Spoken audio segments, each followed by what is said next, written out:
সুপ্রিয় শিক্ষার্থীরা, তোমরা সকলে কেমন আছো? আশা করছি যে যেখানে আছো সকলেই ভালো আছো, সুস্থ আছো এবং নিরাপদে আছো। আজকের এই অনলাইন ক্লাস থেকে জীববিজ্ঞান দ্বিতীয় পত্রের প্রাণীবিজ্ঞান অধ্যায় 1 প্রাণীর বিভিন্নতা ও শ্রেণীবিন্যাস এই শিরোনামটি নিয়ে তোমাদের সাথে আলোচনায় যুক্ত হয়েছি। আমি শেখ কামাল উদ্দিন, প্রভাষক, জীববিজ্ঞান বিভাগ, Gabkhali Bagura united degree college, Abhaynagar, Jessore. আশা করছি তোমরা সকলেই আমার সাথে থাকবে এবং এই ক্লাসটি মনোযোগ সহকারে বোঝার চেষ্টা করবে। শিক্ষার্থীরা, প্রাণীর বিভিন্নতা ও শ্রেণীবিন্যাস এই অধ্যায় থেকে তোমাদেরকে আমি কিছু পারিভাষিক শব্দের সাথে পরিচয় ঘটাতে চাই। প্রথমে আসা যাক জীববিজ্ঞান বা বায়োলজি কি। বায়োলজি শব্দটি ইংরেজি একটি শব্দ। বায়োলজি শব্দটি এসেছে দুটি গ্রিক শব্দ থেকে। একটি হচ্ছে বায়োস অর্থাৎ জীবন, আরেকটি হচ্ছে লোগোস অর্থাৎ জ্ঞান বা আলোচনা। তাহলে সহজেই বোঝা যায় জীববিজ্ঞান বা বায়োলজি হচ্ছে বিজ্ঞানের যে শাখায় জীবদের আকার, আকৃতি, গঠন, জৈবনিক ক্রিয়াকলাপ, অভিযোজন ক্ষমতা, বিবর্তন, সংরক্ষণ ইত্যাদি সম্পর্কে বিস্তারিত জানা যায় বা আলোচিত হয়, তাকেই আমরা জীববিজ্ঞান বলতে পারি। আশা করি বুঝতে পেরেছ। এবার আসা যাক বায়োলজির দুটি শাখা। বায়োলজির দুটি শাখা, একটি হচ্ছে বোটানি বা উদ্ভিদ বিজ্ঞান, বোটানি বা উদ্ভিদ বিজ্ঞান, আরেকটি হচ্ছে জুলজি।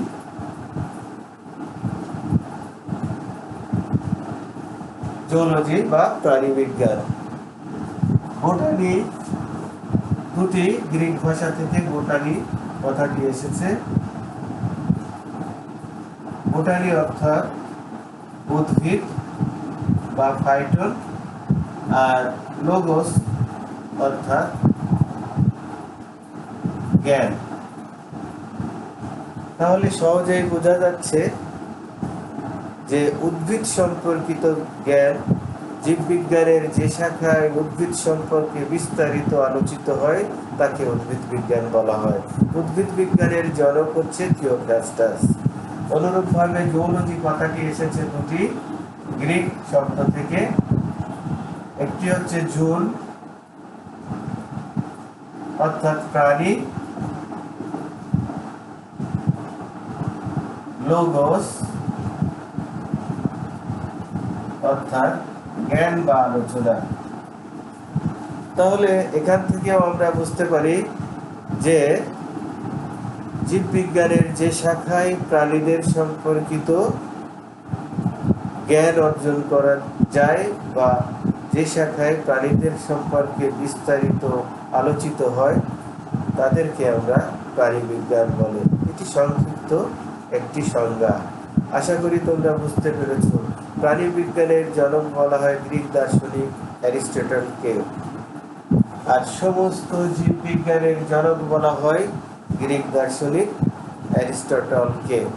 আশা করি তোমরা এই ধারণাটি ভালোভাবে নিতে পেরেছ।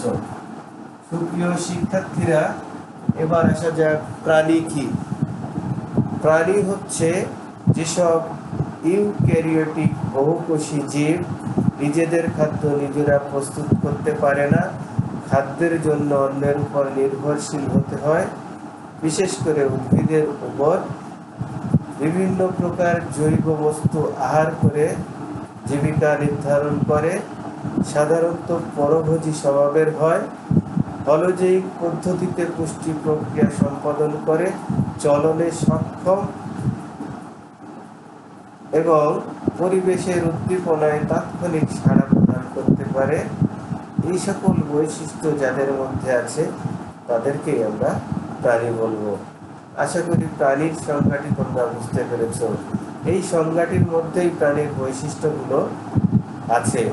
তোমরা আলাদা করেও প্রাণীর বৈশিষ্ট্যগুলি সম্পর্কে বলতে পারবে।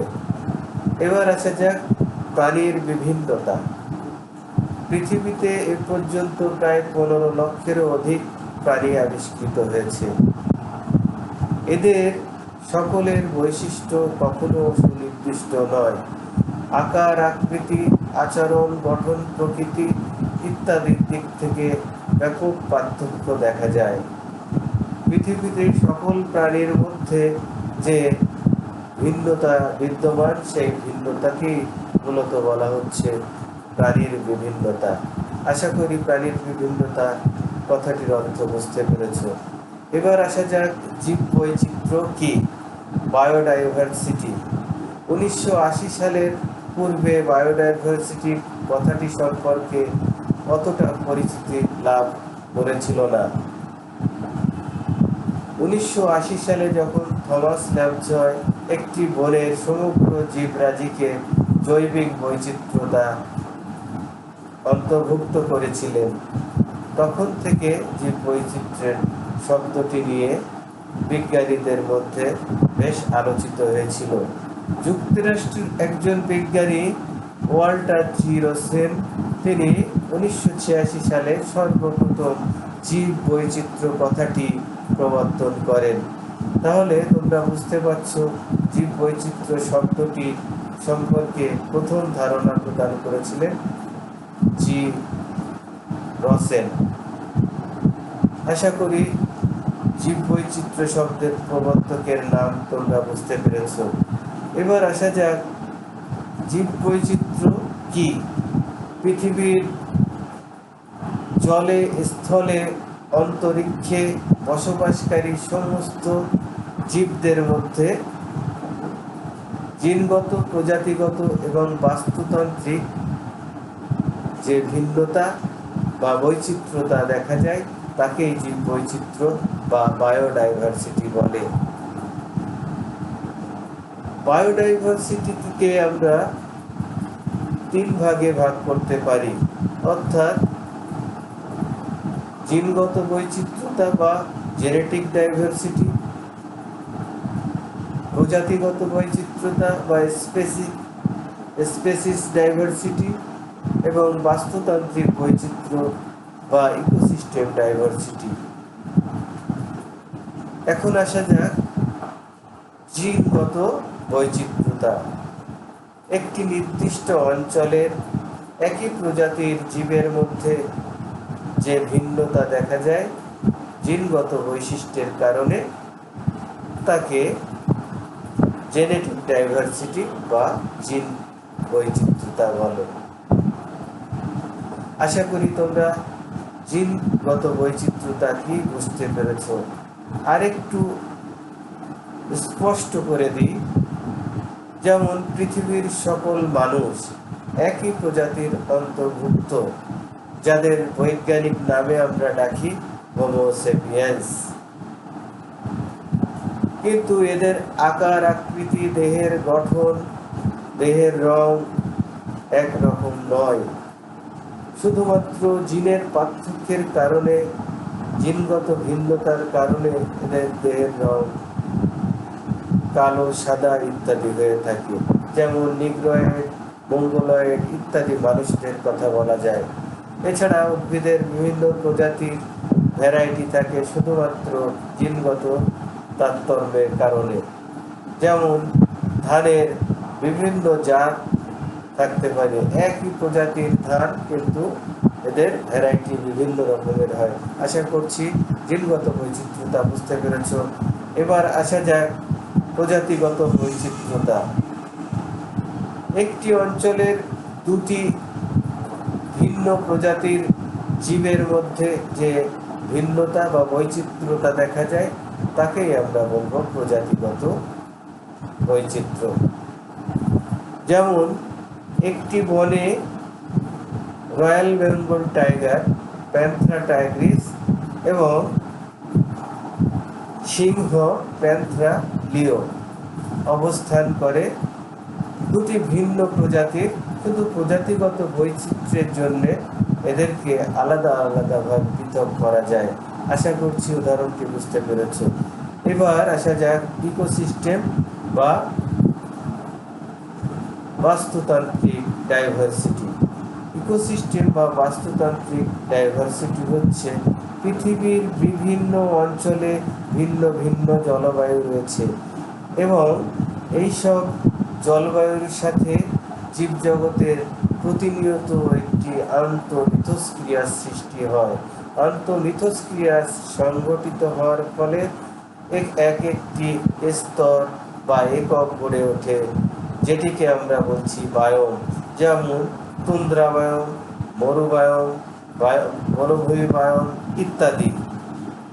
দুটি ভিন্ন বায়োমে অবস্থিত প্রাণীর বৈশিষ্ট্য কখনো এক হতে পারে না।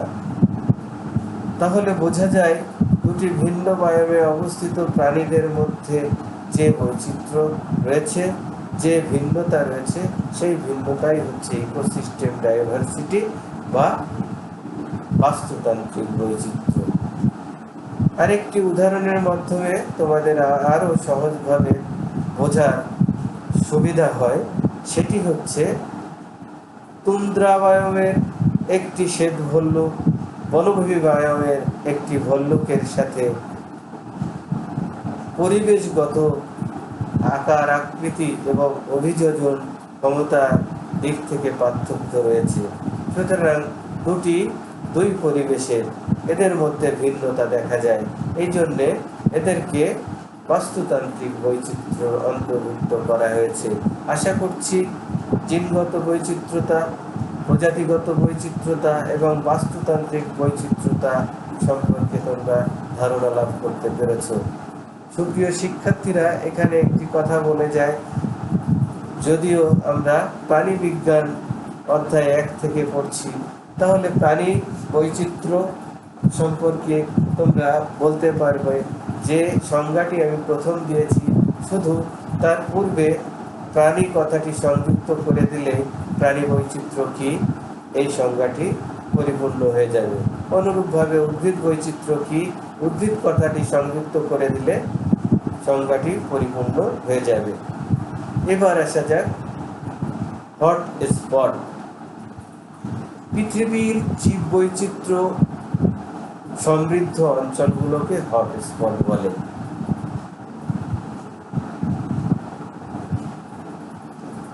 হট স্পট পৃথিবীতে এ পর্যন্ত আবিষ্কৃত হট স্পটের সংখ্যা প্রায় 25টি। বিজ্ঞানী নরম্যান মায়ার 1988 সালে হটস্পট শব্দটি উচ্চারণ করেছিলেন। বাংলাদেশের সিলেট, চট্টগ্রাম, পার্বত্য চট্টগ্রাম আমাদের একটি হটস্পট, এটির নাম ইন্দো বার্মা হটস্পট। আশা করি তোমরা হটস্পট সম্পর্কে এই ধারণাটি মনে রাখবে। এবার আসা যাক শ্রেণীবিন্যাস। শ্রেণীবিন্যাস কি? শ্রেণীবিন্যাসের বিভিন্ন সময়ে বিভিন্ন শ্রেণীতাত্ত্বিক সংজ্ঞা দিয়ে গিয়েছেন। আজকে তোমাদের কাছে দু একটি সংজ্ঞা বলতে চাই।